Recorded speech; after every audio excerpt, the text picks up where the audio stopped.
মধুর গতি সুখায়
তিনি কিন্তু হিন্দু নন, মুসলমান। কে সবাই জানে। এছাড়াও অনেক মুসলমান ভগবত্তা আছে যারা মহাপ্রভুর সঙ্গ পেয়েছে। হ্যাঁ, যেমন মুসলমান চাঁদ কাজী, মলয় চাঁদ কাজী, ওনারও অপূর্ব সুন্দর একটি পদ আছে যেখানে মুরলীর প্রতি একটা পদ, ওটা মুসলমানের লেখা। আবার এই যে পদটা এখন শুনছি, এটা ইনিও মুসলমানের ছেলে, এটার নাম হলো নাসির মামুন।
বেলা চলে গেল, এই যে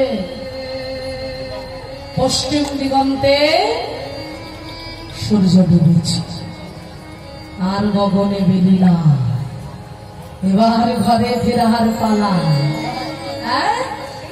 এই যে বৈষ্ণব পদাবলী কৃষ্ণলীলার প্রথম পদ, কি সুন্দর কথা দেখুন। বলছে শ্রীরাম আর যে বেলা নাম, এবার যে ঘরে ফিরতে হবে, আর গগনে বেলা নাম। তাকিয়ে দেখ দেখ দেখ দেখ, এসেছিলাম সকালবেলা, মায়ের কোল থেকে ননি মাখন খাইয়ে সাজিয়ে গুজিয়ে মা পাঠিয়েছিল, আর গগনে বেলা না, এবার ঘরে ফিরতে হবে। শ্রীরামের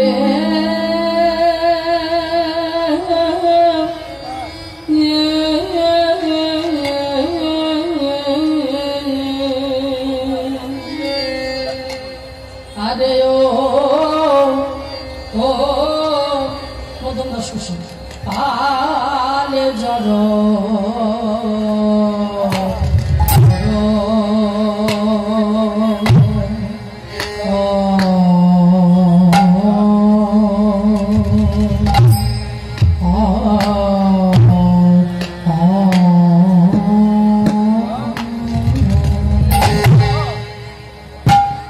জড় কর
ওরে পাল জড়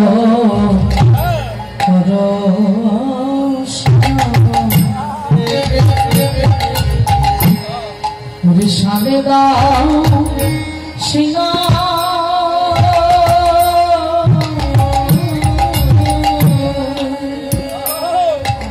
জড়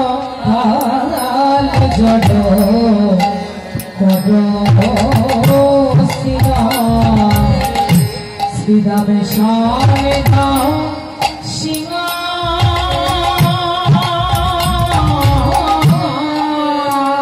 কি বলছে না এটা ভালো করে শুনুন। জীব শিক্ষা কি দিল? পালে জড় জড় শ্রীরাম সান্দ সিংহা।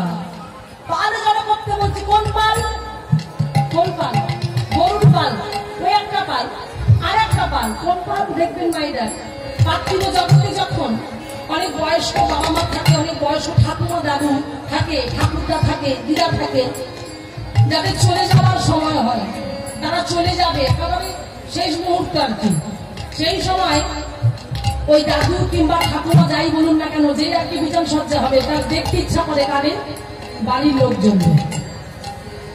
হ্যাঁ, নাতি পুতি, বড় ছেলে, মেজ ছেলে, বড় মেয়ে, তাই সবাইকে বলছে ও খোকা, মেজ খোকা, তোর বড়দিকে ডাকলে আর হয়তো আমি বেশিক্ষণ বাঁচবো না, বেশি দিন থাকবো না, আবার সবাই হয়ে এসেছে। হ্যাঁ, মেজ খোকা বড়দাকে খবর দে, ছোট ভাইকে খবর দে, তোর মেজদিকে খবর দে, ছোটদিকে খবর দে, সবাই আসুক। এই যে এই জড়ো করছে, সবাইকে জড়ো করছে এক জায়গায়। তো দেখো সবাই এসেছে হাতের পুরি, সবাই এসে বসেছে। এই যে সবাইকে জড়ো করেছে, হাতের পুরি দেখে যেতে চাইছি। এটাকে বলছে পাল জড়ো করো সিধা। ঠিক যেমন আজকে ধেনুবৎসগুলিকে জড়ো করতে বলছে, পাল জড়ো করতে বলছে, তেমন শিক্ষার দিক থেকে আর বাস্তব জগতে এটাই বোঝাতে চাইছে যে পাল জড়ো করো সিধা। সেই পাল জড়ো করেছিলেন এই যে মাইরা। এগুলো শিক্ষা, এগুলো অনুভূতি। এই অনুভূতিগুলো না থাকলে তো হবে না।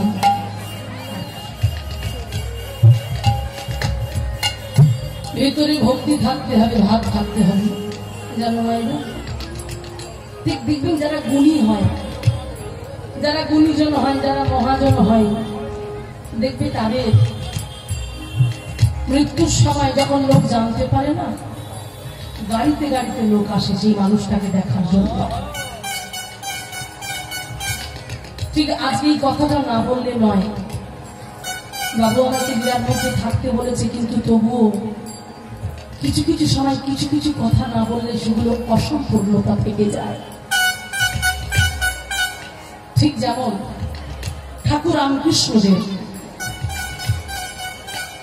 যেদিন ঠাকুর রামকৃষ্ণদেব চলে যাবেন, পৃথিবী ত্যাগ করবেন, সেদিন তারাকে ঘিরে সবাই বসে আছে, মাথার কাছে সবাই বসে আছে। ঠাকুরকে যেতে দিতে চাইছে না, ঠাকুর চলে যাবে বলে সবাই কাঁদছে। ঠাকুর উৎফুল্লতার সঙ্গে হাসছে হা হা হা করে। পাশে বসেছিলেন নরেন, পরবর্তীকালে যিনি হয়েছেন স্বামী বিবেকানন্দ। নরেন তো ঠাকুরের খুব প্রিয় ছিলেন, তাই ঠাকুরের মাথার কাছে বসে বসে নরেন খুব কাঁদছে। তা নরেন যখন কাঁদছে, ঠাকুর নরেনের দিকে তাকিয়ে বলছে, নরেন, এই খ্যাপা, তুই আমার করে কাঁদছিস কেন? তুই তো বুদ্ধিমান, তুই যদি কাঁদিস তাহলে সবাই তো তোর দিকে দিকে কাঁদবে। ওরে, আজ আমার আনন্দের দিন, আজ আমার খুশির দিন। সেই খুশির দিনে আনন্দ না করে তোরা চোখের জল ফেলছিস। এতদিন বরং আমি জ্বালায় ছিলাম, যন্ত্রণায় ছিলাম, কষ্টে ছিলাম, ব্যথা বেদনা ভরাতে হচ্ছিল আমার, এই সংসার জালে জড়িয়েছিলাম। তখন বরং আমার কান্নার দরকার ছিল, কিন্তু এখন কাঁদিস না, এখন হাস, তোর আনন্দ কর। আনন্দ করতে করতে আমাকে বিদায় দে। আজ তো আমার বিদায় দেবার পালা রে। আজ আমি কোথায় ফিরে যাচ্ছি? আজ আমি আমার আপন ঘরে ফিরে যাচ্ছি। দেখুন ঠাকুর রামকৃষ্ণদেব কত বড় জীব শিক্ষা দিয়ে গেলেন। দেখুন, লক্ষ্য করুন, ঠাকুর রামকৃষ্ণদেব জীবকে শিক্ষা দিয়ে গেল, এটা তোমার আপন ঘর নয়, এটা আমাদের আপন ঘর নয়। যে শ্বেত পাথর, মোজারটালি, হ্যাঁ, কত কি করেছি, চারতলা বিল্ডিং করেছি, থাকতে পারি, তারপরে ঘরে এসি লাগিয়েছি, ওটা আমার বাড়ি নয়। এটা আমার নিজের ঘর নয়। ঠাকুর রামকৃষ্ণদেব বলছে এটা তোমার ঘর নয়, এটা তোমার বাড়ি নয়, বাড়ি হলো ওই বাড়ি, ওটা আপন বাড়ি। হ্যাঁ, তাই ঠাকুর নরেনকে বলছে, নরেন নরেন ঠাপারে কাঁদিস নে, কাঁদিস নে, যাবার বেলায় আমাকে বিদায় দেবার কালে নরেন তুই সেই গানটা একবার গেয়ে শোনা দেখি, যে গানটা আমাকে গেয়ে তুই সবসময় শোনাস, আমার মনটা ভালো হয়ে যায়, তুই সেই গানটা শোনা। হ্যাঁ হ্যাঁ, তুই সেই গানটা শোনা। কত শিক্ষণীয় গান দেখো। সেদিন নরেন তার স্বামী বিবেকানন্দ এই গানটা তিনি গিয়েছিলেন ঠাকুরের কাছে বসে বসে। আহা, জীবনের গান, শিক্ষা দিয়ে গেল, ফিরে যাওয়ার গান, কিভাবে ফিরতে হয়। গানের প্রত্যেকটা লাইন শুনলে বুঝতে পারবেন সেখানে কি কথাগুলো, কি ইম্পর্টেন্ট কথা সেখানে বলে গেছে। প্রত্যেকে শোনা উচিত, খুব দরকার। মন চালনি নিকে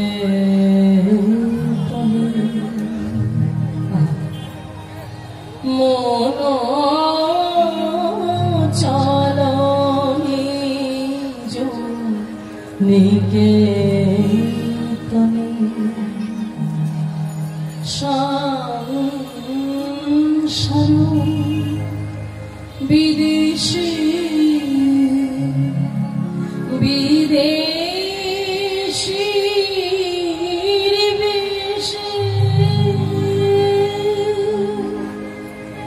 মিছে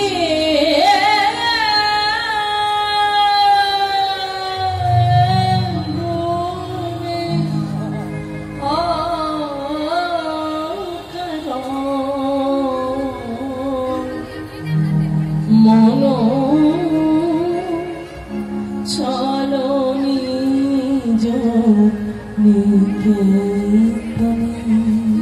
কথাটা কি বলছে?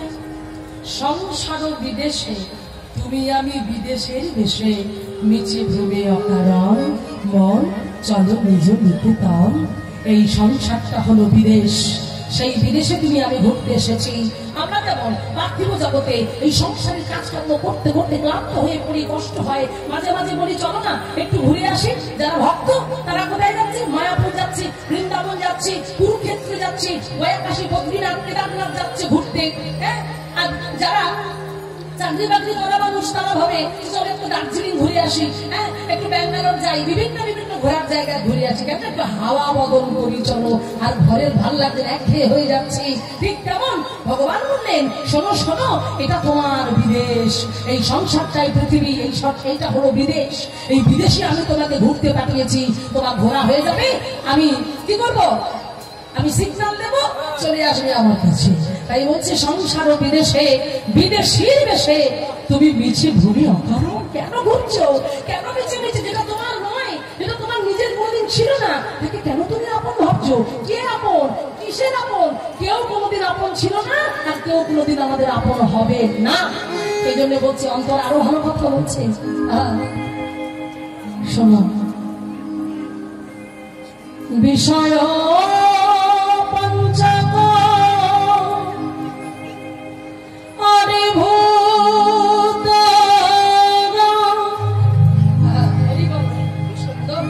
কথা, বিষয় পঞ্চক আর ভূত সবই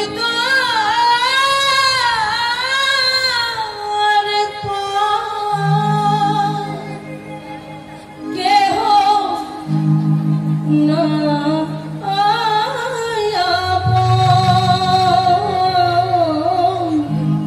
বিষয়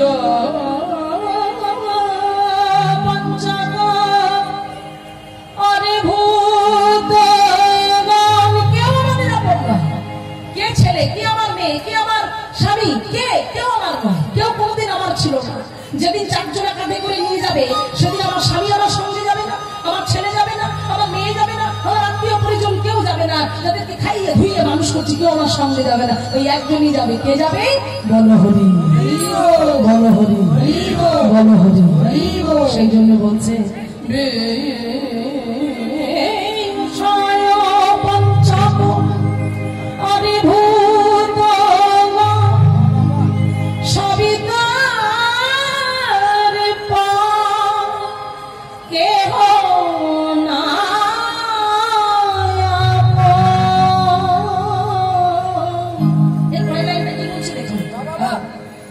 পর প্রেমী কেন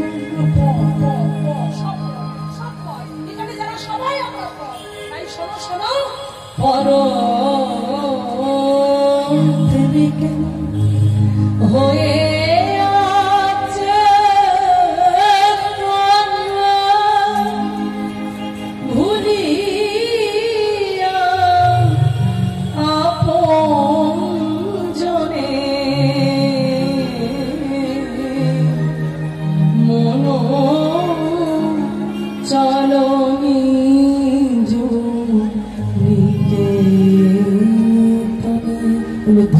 नेताई गौर प्रेमानंद एक बार हरि बोल।